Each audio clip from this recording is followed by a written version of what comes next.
Hola a todos. A ver, ¿alguna vez os habéis planteado cómo se podrían guardar 100 valores distintos en la memoria sin tener que escribir 100 variables diferentes, una por una? Madre mía, hacerlo a mano es un auténtico dolor de cabeza logístico a la hora de programar. Pues bien, bienvenidos a esta nueva explicación de Programadores. Hoy vamos a desentrañar uno de los conceptos más potentes y absolutamente esenciales de la programación, los vectores, que seguro también conocéis como arreglos o arrays.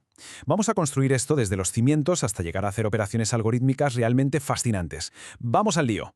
Este es literalmente el problema central con el que nos topamos al empezar a programar. Imaginad usar variables de un solo valor para esto. El código se vuelve interminable, ineficiente y, seamos sinceros, casi imposible de mantener. Declarar nombre 1, nombre 2 y así hasta llegar al nombre ciel es simplemente inviable. Pero tranquilidad, porque hay una solución muy elegante y estructurada que resuelve este caos organizativo de un plumazo. Y eso es exactamente lo que vamos a descubrir hoy. Bueno, para no perdernos, esta es nuestra hoja de ruta de hoy. Primero, veremos el concepto de vector. Segundo, sus tres características fundamentales. Tercero, algunos ejemplos básicos y estáticos. Cuarto, el llenado dinámico con usuarios. Y quinto, lógica avanzada y operaciones. Empezamos con el punto número 1, el concepto de vector, la solución de almacenamiento definitiva. Vamos a sentar unas buenas bases sobre cómo manejar grandes volúmenes de información sin volvernos locos. A nivel conceptual, un vector o array es una estructura de datos, pero lo que lo hace realmente especial es dónde se ubica físicamente. Lo que hace es reservar espacios consecutivos dentro de la memoria RAM de nuestro ordenador. Pensad en ello como una especie de archivador temporal perfectamente organizado, donde toda la información de una misma familia se agrupa junta en la memoria. Así, está siempre lista para que accedamos a ella de forma casi instantánea. Y esto marca una diferencia brutal. Mientras que una variable estándar es como una caja solitaria donde solo cabe una única cosa a la vez, un arreglo es más bien como un pastillero gigante con un montón de compartimentos todos etiquetados bajo el mismo nombre. Es absolutamente crucial para la eficiencia porque nos permite agrupar decenas, cientos o miles de valores bajo una sola variable estructurada. Pasamos al punto 2, tres características fundamentales, las reglas de oro. Porque claro, todo este superpoder de almacenamiento tiene sus propias normativas. Hay reglas estrictas que evitan que el compilador nos lance errores por todas partes. Tenemos tres reglas de oro inquebrantables. La primera, un vector es finito. Esto significa que debe tener un límite máximo definido desde el minuto 1, no puede crecer hasta el infinito por arte de magia. Segunda, es homogéneo. Todos los elementos que metamos dentro tienen que ser exactamente del mismo tipo de datos. Si es de números enteros, todos enteros, nada de mezclar letras con números. Y la tercera es ordenado, lo que exige una colocación secuencial muy estricta.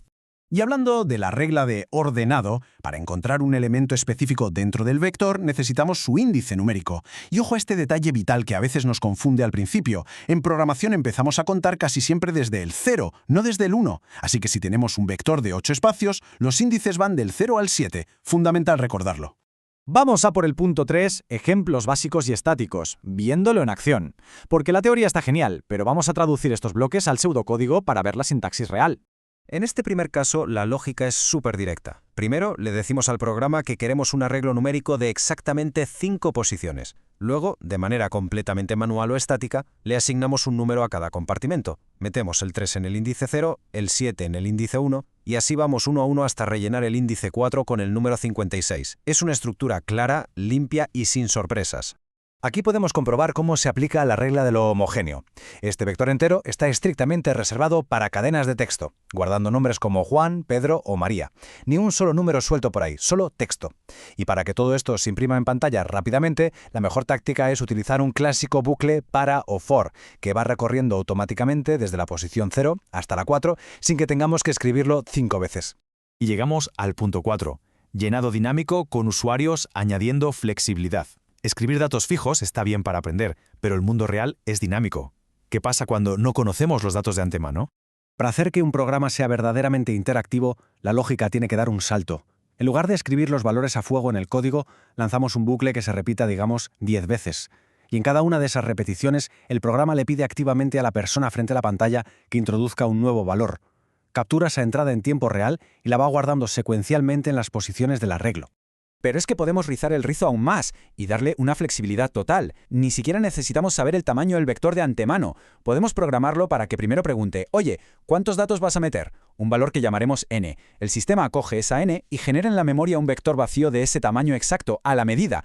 Es una optimización de memoria simplemente brillante. Nos metemos de lleno en el punto 5, lógica avanzada y operaciones. Aquí es donde las cosas se ponen realmente emocionantes.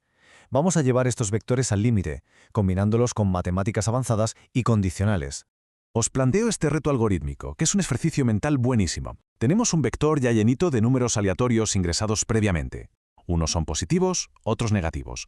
¿Cómo narices le decimos a la máquina que los analice, los clasifique y nos diga cuántos hay de cada de forma totalmente autónoma? Pues la magia ocurre al combinar los bucles con las sentencias condicionales. El código empieza a ciclar a través del vector, índice por índice. Al entrar en cada cajón, usa una estructura condicional. Sí, que el valor es mayor que 0, ¡pum!, le suma 1 al contador de los positivos. Que es menor, suma al de negativos. Es un filtrado automático y súper eficiente. Y así alcanzamos el reto definitivo, la progresión más compleja de esta sesión. El objetivo final es llenar un vector de 7 posiciones con números para, atención a esto, primero calcular el promedio total de todos ellos y luego hacer comparaciones basándonos en ese mismo resultado que acabamos de obtener. La lógica detrás de esto es fascinante, porque exige lo que en programación llamamos dos pasadas distintas. Necesitamos un primer bucle que se encargue exclusivamente de recorrer el vector entero, sumar todo y dividir para sacar el promedio. Y una vez que la memoria ya conoce ese promedio, lanzamos un segundo bucle. Este nuevo ciclo recorre el vector otra vez, pero ahora comparando cada posición individual contra el promedio recién calculado, para saber con exactitud cuántos números están por encima, por debajo o son exactamente iguales. Para rematar esta inmersión profunda, recordad que los vectores no son simples listas de la compra.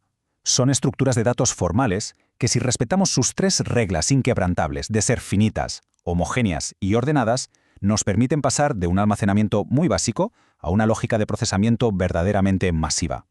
Dominar esto es lo que eleva el código de principiante a verdaderos algoritmos profesionales. Y antes de irnos, os dejo una pregunta flotando en el aire.